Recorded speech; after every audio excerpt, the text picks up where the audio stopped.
Hello, ladies. Sharan Tash, TASH Wellness for Women.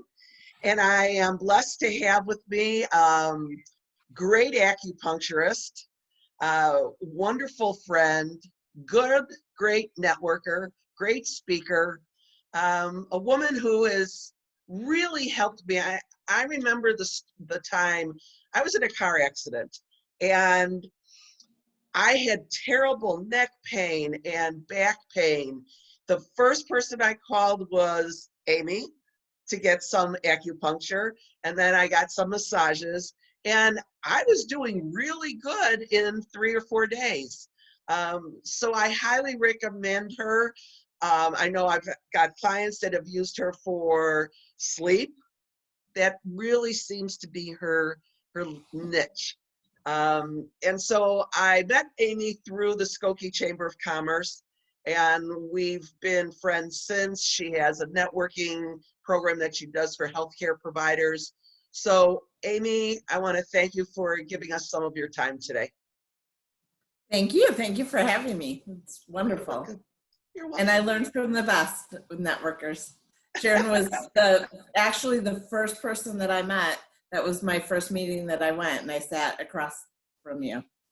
Oh, good. And then the love affair began. Yep. All right, let me introduce you, Amy. Amy Landolt is a licensed acupuncturist and is an acupuncture sleep specialist and the owner of Northshore Acupuncture Center here in Skokie. She helps people fall asleep as soon as their head hits the pillow and wake up refreshed. She provides personalized acupuncture treatments and lifestyle recommendations to help your body heal itself. I need something to help me talk. So thank you, Amy. I have a couple questions for you. Why is quality sleep important? I mean, not even quality. Why is sleep important, and why is quality sleep important? Sure. So I love Matthew Walker, and actually I have the book. I guess I didn't have it ready for this, but this is how close I keep it to me. Matthew Walker is a neuroscientist from the University of California in Berkeley. And so he wrote this whole book about why we sleep and why it's so important. So before I read this, I was sleeping 7 hours a night, thinking I was doing pretty well. But a fact that he had in his book really changed my perspective. So back in 1942, the average night's sleep for a person was 7.9 hours.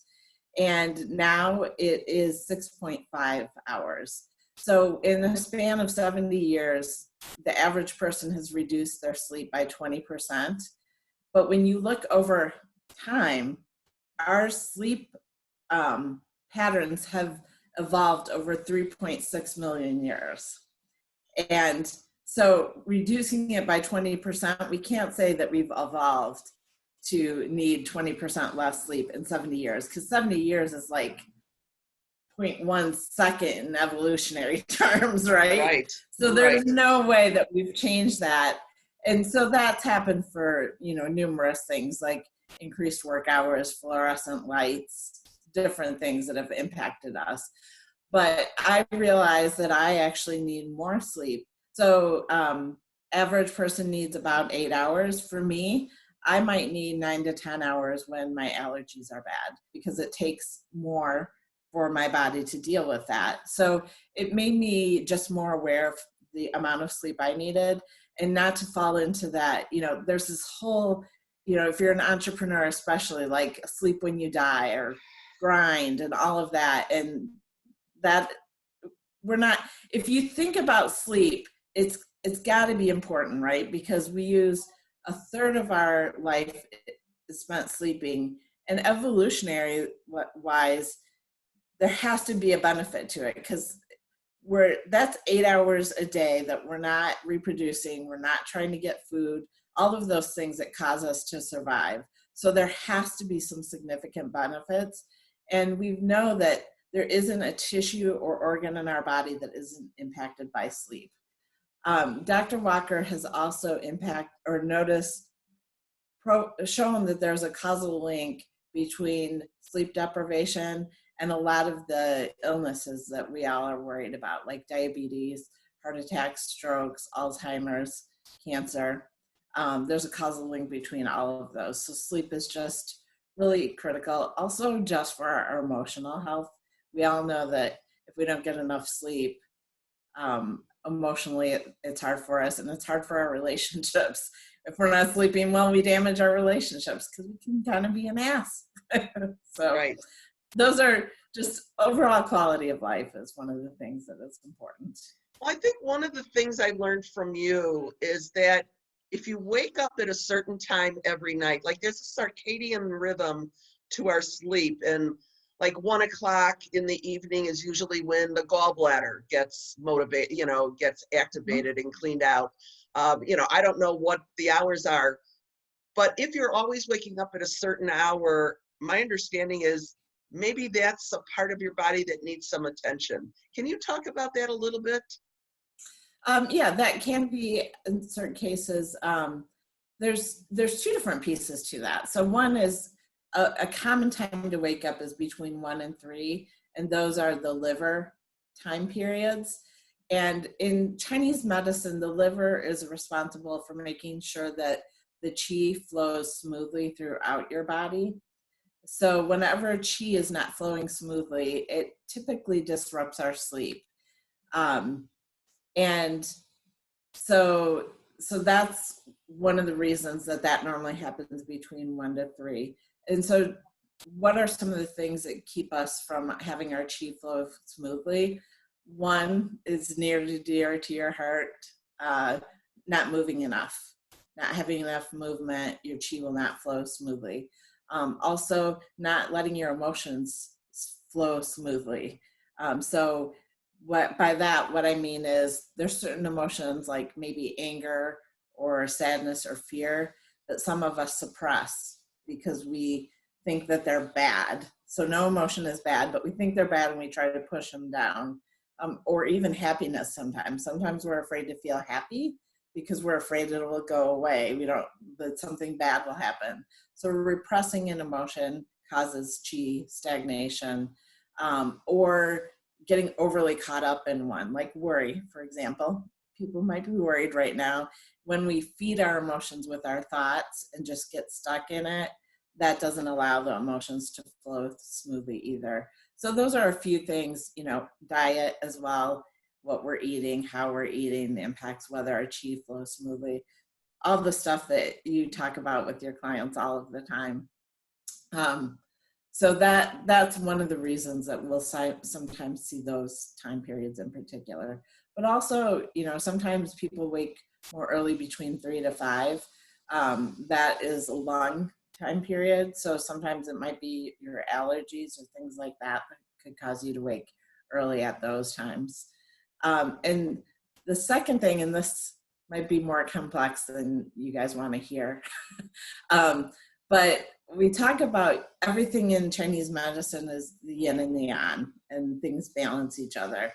And so the yin is the blood, and I would say our yang is our qi, that energy. And so when sleep happens, our yang qi, so yang is energy, like sun, like it's what makes you wake up in the morning. Yin is the blood. It's quiet, it's nighttime. So at bed, our yang qi is supposed to be reduced enough from all of the activity that we had during the day, which again is why movement is so important. And it's enfolded with our yin and our blood, and the yin is supposed to hold it down. If we don't have enough yin to hold it down, when the sun starts to rise, even before we can see it, that yang qi will rise up. So if we don't have enough yin, it will cause us to wake earlier than normal too. And again, if you don't have enough yin, a lot of times that goes back down to your lifestyle in terms of what you're eating, how you're eating, drinking water, all of those things. Yeah, it's not like you should have coffee, espresso, Right. it's 7 p.m. when you're going to be going to bed soon. Exactly. It's called common sense. Oh, wait, some people don't have that. Yeah. All right, question number 2. What have you found to be the most common reason for sleep issues for the clients with whom you work? So I would say I kind of touched on some of those. So some of it is really emotionally not letting things flow smoothly through you. So trying not to deal with your emotions, they'll pop up at night. That's especially when you're sleeping, that'll start rolling through your mind. So that is one common thing. Not having a good process for managing your stress, because we all have stress. So having what works for you as far as managing your stress. And then just also this. So I have so many people that will say, they'll come in and they'll be desperate and they're like, Amy, I will do anything to be able to sleep. And I say, okay, I'd like you to turn off your phone and all electronics by 9 o'clock. Well, I can't do that. It reminds me of that Meatloaf song. I would do anything for love, but I won't do that. I'll do anything for sleep. Oh, absolutely. But I won't do that. So it really is important to have a bedtime routine, and that includes turning off the phone. So if you think about when you were a kid, or if you're babysitting your grandchildren or people that have young kids, you don't have like loud television on, you don't have them play video games right before bed. You turn down the lights, you maybe have them take a warm bath, you read them stories, you sing, you rock. It's relaxing, calming things. We are the same way. We need to turn off the electronics. A lot of those same things that worked for us as kids work for our children, work for us. So especially when you're in a period of stress, it's important to take that time for a bedtime ritual as well. And one of the things I've talked to my members about, because a lot of them, I like to read, on my iPad before I go to sleep. Well, not the iPad. Why don't you get a gratitude journal and write some gratitudes before you go to sleep, or meditate, get your chi all in order. Or write down your schedule for tomorrow, so you don't have to think about it, and it'll wake you up. Oh, I have to do this tomorrow. You're all set for the day, because no matter what, these blue light things are not good for us before bed, even if it is an iPad. Yeah. Right. Yeah, especially a lot of the things that you read on it, they're not going to help you sleep. No. Now you also get you riled up. Do you still sell the essential oils? I do, and aren't there some that are good? I have chamomile right here, which is really good for sleep.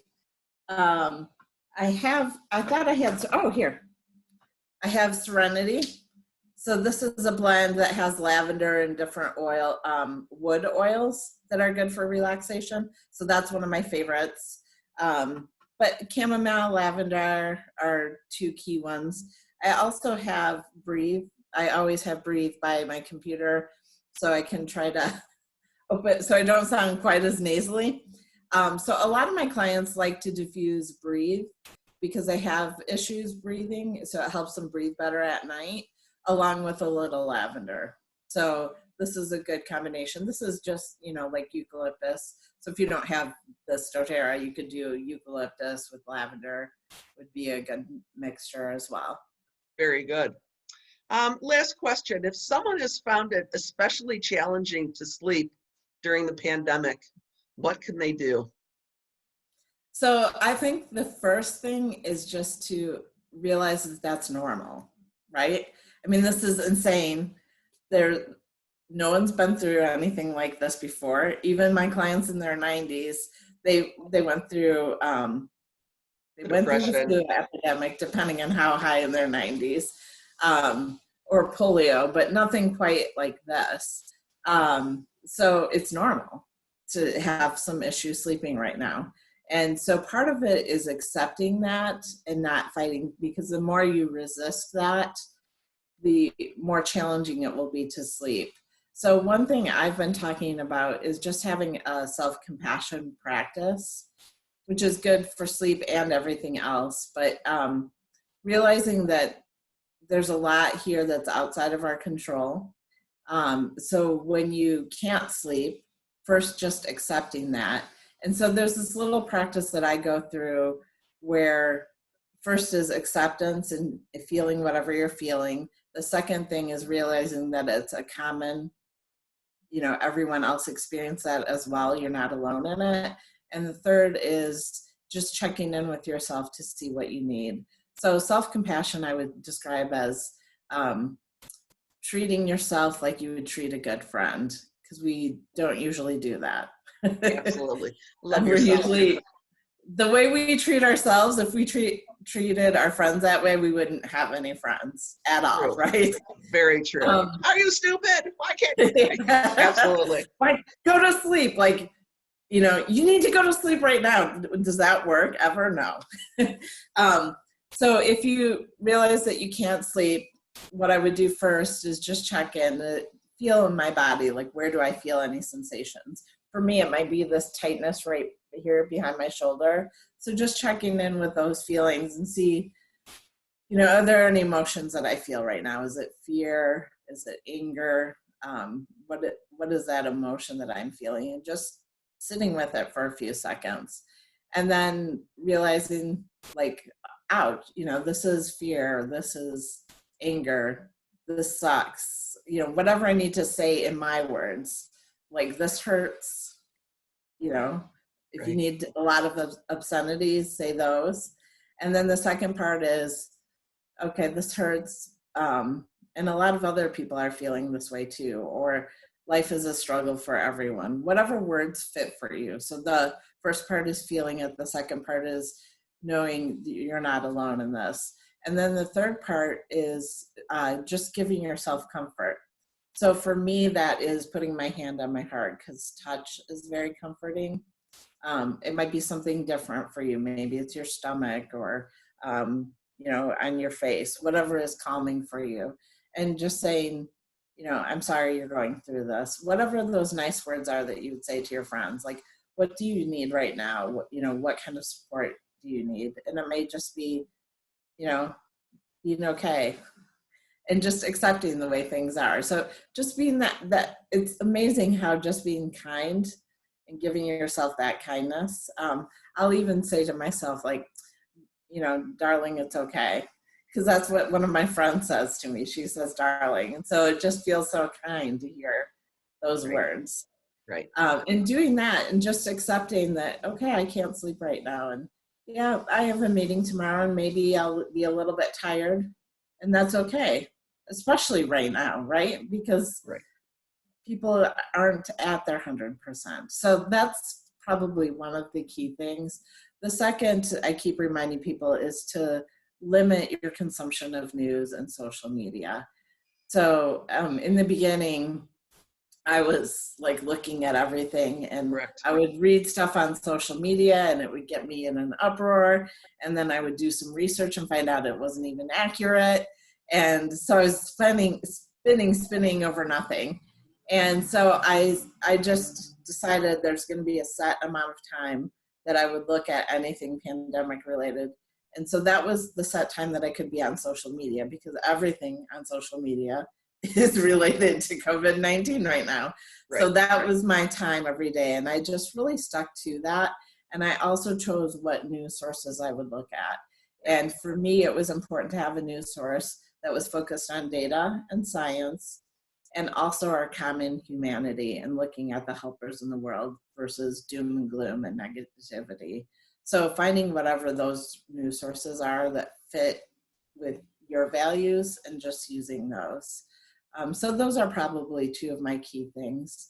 And then just using your tools, whatever nurtures you. So I found for myself, it's important to have a regular meditation practice, and I use Headspace and things like that. Right now, I can't do it. That I need movement. Like, I'm a little too agitated to sit. And so my meditation would be like walking and just trying to be present when I'm walking. So by being present, instead of letting my mind spin, I focus on what do I see right now? what do I hear, what do I smell, what do I feel, whether it's the rain today or wind on my skin, and just keep going through my senses. What do I see? What do I hear? What do I smell? And maybe someday chanting works, someday chanting annoys the hell out of me. So I just have a list of tools, and I just keep applying it, and I'm okay that some of them don't work. And I love to have my meditation practice, but it's not the right thing for me right now. And movement. Like there were 2 days I didn't work out, and it was rough. I got in a fight with my daughter over the last 6 ice cubes, and literally took them out of her drink. And Sharon has to really be laughing, because I tell people all the time that I don't want you to have ice in your drink. So first of all, I shouldn't have even been having ice in the first place. But I literally took them out of her glass, and I couldn't sleep because I didn't have enough movement. And right now I need more movement, I think, because I'm not doing my day-to-day activities. Right. So I have to do more walking and things than I normally would. Right. And it's harder to get the movement in because you have to wear the face mask. And for me, being outside with my sunglasses and a face mask, it fogs up. Yeah. And you can't breathe as well. I mean, it's very hard to get the cardio, the heart rate up right now. And I've come to the point where, you know what, if I put on some pounds, it'll come off, afterwards. I'm not going to beat myself up over it. It's just not comfortable with the mask on. Yeah. Yep. Yeah. Absolutely. Yeah. And just one thing, so people know, I've had a series of experts come on and talk about different things that you can do around sleep. Sharon is actually going to be talking about movement. And all of those Facebook Live sessions have been downloaded to YouTube. So you can find all of those at pandemicsleeptips.com. I'm writing this down. Pandemic Sleep Tips? Yep. Okay. .com. And that will direct you directly to that playlist with all of the sleep tips that we have there. So that beautiful. Might be a good resource as well. Yes, they can look at that link in YouTube. I'll have it in the bottom where it's a description. See, okay. I need somebody to help me. You got to do acupuncture, so I'm talking right. I call it stroke brain. It's still blaming my stroke for everything. Yeah. Yeah.